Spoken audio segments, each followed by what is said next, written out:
Bonjour. Encore une vidéo de 2 en 1, c'est juste que c'est trop difficile de s'isoler dans des endroits tranquilles pour filmer.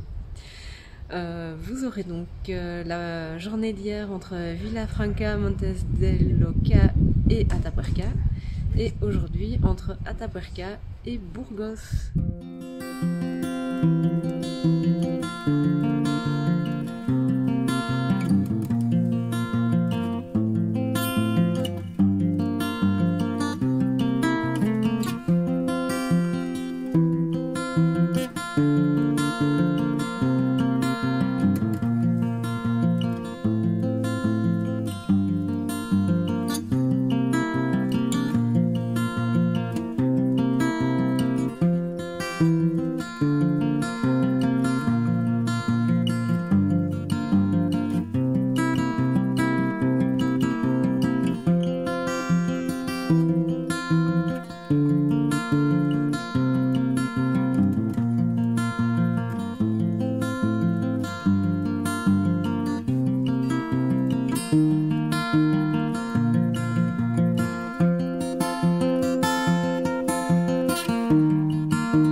J'ai énormément apprécié la journée d'hier.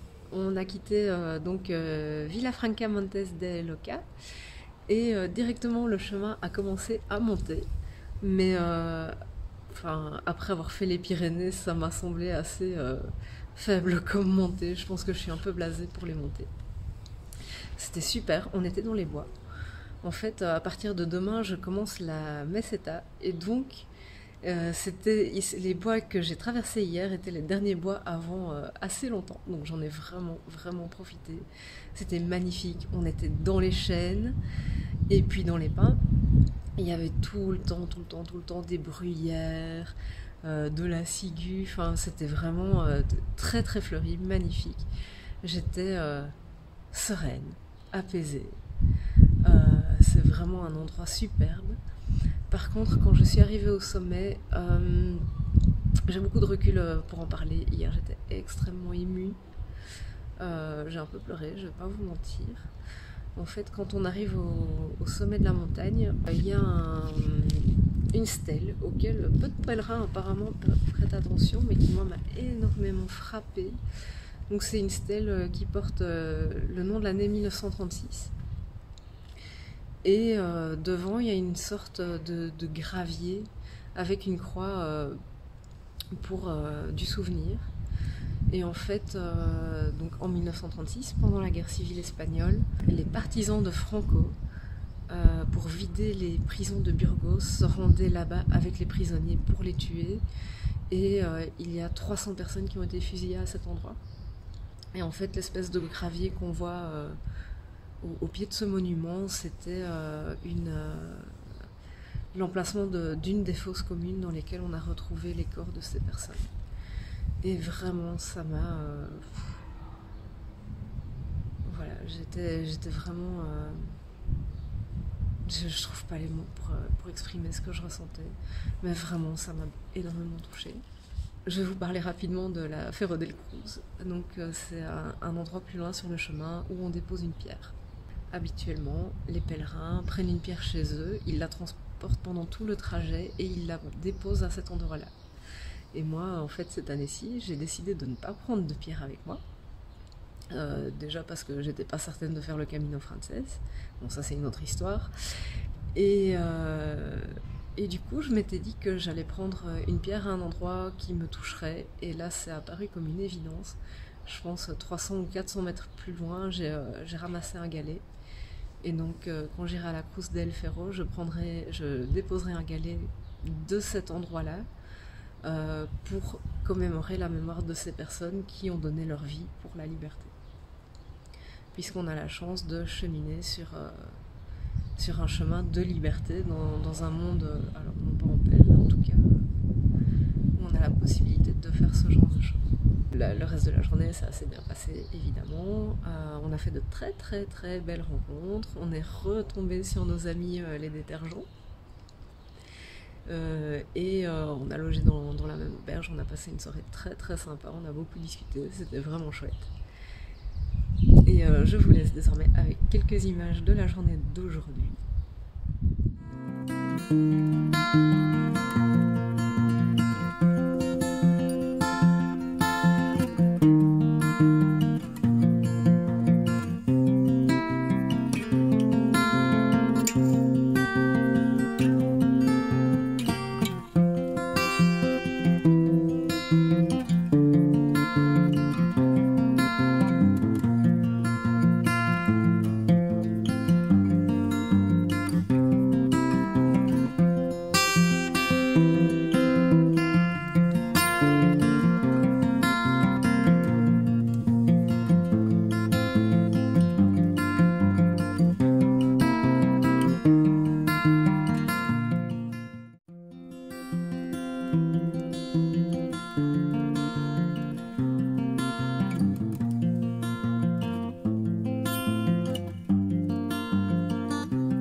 On a fait l'étape de Atapuerca jusqu'à Burgos.